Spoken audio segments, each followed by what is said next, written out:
अस्सलामुअलैकुम my YouTube family. गर्मियाँ आ गई हैं और अचार किसको पसंद नहीं होता। तो मैंने एक इंडियन व्लॉगर की अचार की रेसिपी देखी थी जो मुझे बड़ी पसंद आई और फिर मैं बाज़ार से जाके स्पेशली अचार के मैंगोज़ लेके आई जिसको हम अम्बियाँ कहते हैं। और फिर इन अम्बियों की रेसिपी मैंने सोचा आपके साथ शेयर करती हूँ। इनको मैंने पीलर से पहले कट किया, इनके बारीक बारीक से स्लाइसिस कर लिए और फिर उसके बाद मैंने इनको नाइफ़ की मदद से जूलियन कटिंग में कट कर लिया है। और वो अचार तो बड़ा मज़े का लग रहा था। स्टार्टिंग में मैंने पिक्चर भी शेयर की है और फिर मैंने अपनी अम्मी को बोला कि चलें इसको अब हम बनाते हैं। तो रेसिपी में आता है 1 टेबलस्पून सौंफ और 1 टेबलस्पून मेथी दाना। मसाले और भी डलते हैं अचार में, लेकिन ये अचार क्योंकि इंस्टेंट खाने के लिए बहुत बेस्ट है तो इसलिए मैंने इसमें मसालों को बड़ा लिमिटेड सा ही रखा है। और इन दोनों मसालों को फिर हमने तवे के ऊपर हल्की सी आंच के ऊपर भून लेना है, इतना कि ये लाइट गोल्डन ब्राउन से हो जाए। मैं अचार दाल चावल के साथ बड़े शौक़ से खाती हूँ और इसके अलावा और भी बहुत सी ऐसी चीज़ें हैं जिनके साथ अचार बड़े शौक़ से खाया जाता है, जबकि कभी-कभी नाश्ते में पराठे के साथ भी अचार खा लिया जाता है। और मैं ऐसे भी करती हूँ कि कभी अचार, पराठा और अंडा भी मिक्स करके खा लिया। तो आप लोग ज़रूर बताइएगा कि आप अचार को किस-किस डिश के साथ खाते हैं। मुझे इवन अचार पुलाव के साथ खाना भी पसंद है, जब बोटियाँ ख़त्म हो जाएँ तो।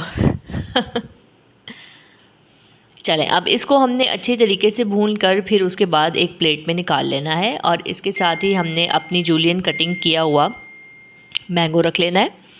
इस मैंगो के जो हमने जूलियन कट में रखा था, इसके बाद फिर अम्मी आ गई और अम्मी ने अपने हाथों से ये मसाला जो है उसको जूसर ब्लेंडर की जो छोटी टूल होता है या छोटा इक्विपमेंट होता है उसमें डाला।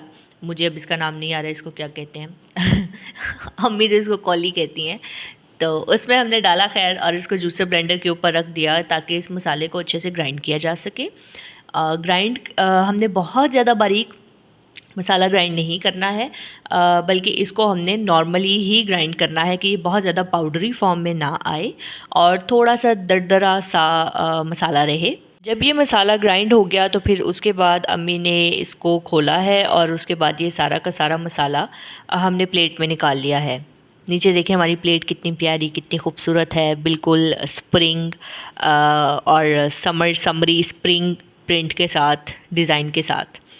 खैर, अब इस मसाले के साथ हमने जो 3 चीज़ें और ऐड करनी हैं, उनमें 4 चीज़ें बल्कि हमने ऐड करनी है। उनमें है नमक, मिर्च, इसके साथ हल्दी और अजवाइन। तो अब जो मैंगो जो हमने जूलियन काटा हुआ था उसको हमने एक बड़े तसले में डाल लिया है। बड़े बर्तन में या तसले में इसलिए डाला है ताकि इसको मिक्स करने में आसानी रहे। और यहाँ पर आप देखें अम्मी अपने प्यारे प्यारे हाथों से इसको मिक्स कर रही हैं। हमने जो मसाला पीसा था जिसमें मेथी दाना और सौंफ थी, उस मसाले को हम इसके ऊपर डाल देंगे। आप स्पून से डाल सकते हैं, आप हाथों से डाल सकते हैं। अल्टीमेटली सारा का सारा जो मसाला है वो इसी के ऊपर जाना है। इसके बाद आप सारे मसाले को अच्छी तरीके से मिक्स कर सकते हैं या मिक्स करने से पहले हम बाकी के मसाले इसमें ऐड करेंगे। अब हम यहाँ पर ऐड कर रहे हैं हाफ़ टेबल स्पून नमक। आप नमक को हस्बे ज़ायक़ा रखिएगा। कुछ लोग अचार में नमक बहुत तेज़ पसंद करते हैं और कुछ लोग अचार में नमक नॉर्मल पसंद करते हैं। तो हमारे घर में क्योंकि ब्लड प्रेशर के पेशेंट्स भी हैं तो हम अचार में नमक को नॉर्मल ही पसंद करते हैं। फिर एक स्मॉल जो टीस्पून है वो फुल भर के आपने हल्दी डाल देनी है। इसके बाद जो हमारा थर्ड इंग्रेडिएंट रह गया है घर के मसालों में से, वो है मिर्च। और मिर्च हमने इसमें हाफ़ टेबल स्पून से थोड़ी सी ज़्यादा डाली है। मिर्च भी आप हस्बे ज़ायक़ा रख सकते हैं। ये मसाले बेसिकली आपने अपने टेस्ट के अकॉर्डिंग ही इसमें डालने हैं। अगर किसी को बहुत स्पाइसी अचार पसंद है तो वो इसमें स्पाइसेस ऐड कर सकता है, और अगर किसी को नॉर्मल अचार पसंद है तो वो इसके अंदर इतने ही स्पाइसेस जितने हमने रखे हैं, ये बिल्कुल अकॉर्डिंग टू द टेस्ट हैं, नॉर्मल हाउस होल्ड टेस्ट के। उसके बाद फिर आपने इसको अच्छे से मिक्स कर लेना है। अब आप ये देखेंगे स्पून से मैं इसको अच्छे से मिक्स कर रही हूँ। आप स्पून की मदद से कर सकते हैं या आप हाथ की मदद से कर सकते हैं इसको, लेकिन आप कोशिश करें कि इसके सारे के सारे जितने भी जूलियन कटिंग किए हुए मैंगोज़ हैं उन सबको मसाला अच्छे तरीके से लग जाए। फिर हम एक पैन लेंगे और उस पैन के अंदर हमने 1 पाव ऑयल डाला है। अब ये देखिए आपके हम ऑयल डाल रहे हैं इसमें, और इस ऑयल को भी हमने हल्की आंच पर रख देना है कि ये नीम गर्म सा हो जाए। तो आप कोई भी पैन ले सकते हैं, ज़रूरी नहीं कि पैन इतना बड़ा ही होना चाहिए, आप छोटा पैन भी ले सकते हैं। प्लीज़ पैन के हैंडल को इग्नोर कीजिएगा। जो लोग रूटीन में कुकिंग करते हैं उनको पता है कि पैन के हैंडल्स उतरते रहते हैं। अब हमने अपने एक संदूक में रखी हुई अजवाइन निकाली है। गर्मियों में ऐसे होता है कि मसाले बहुत जल्दी ख़राब हो जाते हैं, तो हम उनको बैग्स में डाल के तो फ्रिज में रख देते हैं। आप उनको फ्रिज में भी रख सकते हैं या आप उनको किसी एयर टाइट कंटेनर में भी रख सकते हैं। तो अब ये बेसिकली हमने अजवाइन निकाली है और अजवाइन को हम ऐड करेंगे इस नीम गरम या जो हम गरम कर रहे हैं ऑयल उसके अंदर। तो यहाँ पर अम्मी ने 1 टेबलस्पून ली थी, लेकिन आपने 1.5 टेबलस्पून लेनी है, क्योंकि ये थोड़ी हो गई थी तो फिर अम्मी को दोबारा से ऐड करनी पड़ी थी। तो आप ये देखिएगा कि अभी इसमें हमने अजवाइन डाली है तो ये हल्का सा एक विज़ क्रिएट हुआ है इस ऑयल में। तो ऑयल हमारा यहाँ पर रेडी हो गया है। इसके बाद हमने चूल्हा बंद कर देना है और ऑयल को हमने नीचे उतार लेना है। अब हमने मसालों को एक दफ़ा फिर से अच्छे से मिक्स करके हम एक, बिकॉज़ ये पैन थोड़ा सा गर्म है, तो हम एक कपड़े की मदद से पैन को पकड़ेंगे और उसमें सारे के सारे अचार के अंदर हम ऑयल को डाल देंगे। आप इसको 2 टाइम्स में करके भी डाल सकते हैं। कोशिश करें सारी अजवाइन अच्छे से मिक्स होके फिर इसके अंदर आ जाए, और उसके बाद आप इसको स्पून की मदद से हिला सकते हैं या हाथों की मदद से हिला सकते हैं। अम्मी बीइंग एक्सपर्ट इसको हाथ की मदद से हिला रही हैं, हालांकि ऑयल थोड़ा गर्म है।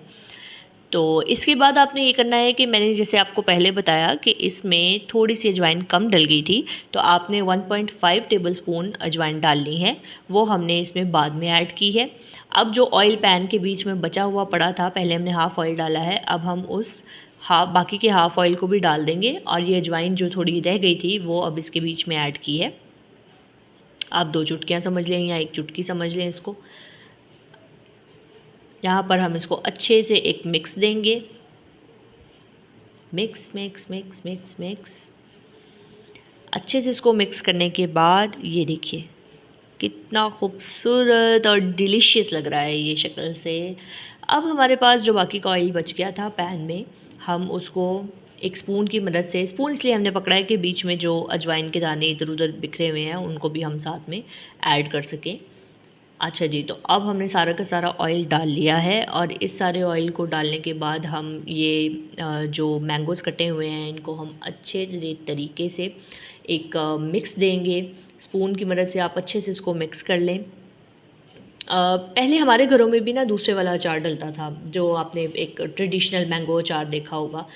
लेकिन इस अचार का फ़ायदा ये होता है कि जैसे जो चीज़ें आप स्पून के साथ खा रहे होते हैं, जिसमें आपके हाथ गंदे नहीं होते हैं, जैसे दाल चावल हो गए, चना चावल हो गए, तो उसमें ना तो आपको वो गुठली उतारने की मेहनत करनी पड़ती है, ना आपको छोटा सा करके कट करना पड़ता है। तो ये हमारे टाइप के वो बच्चे जो मैंगो को हाथ से नहीं पकड़ना चाहते और स्पून की मदद से ही अचार साथ में खाना और इन्जॉय करना चाहते हैं, तो ये उनके लिए बहुत बेस्ट होता है। गेस्ट के आगे रखा हुआ भी ये बड़ा अच्छा लगता है, और एक न्यू शेप भी है।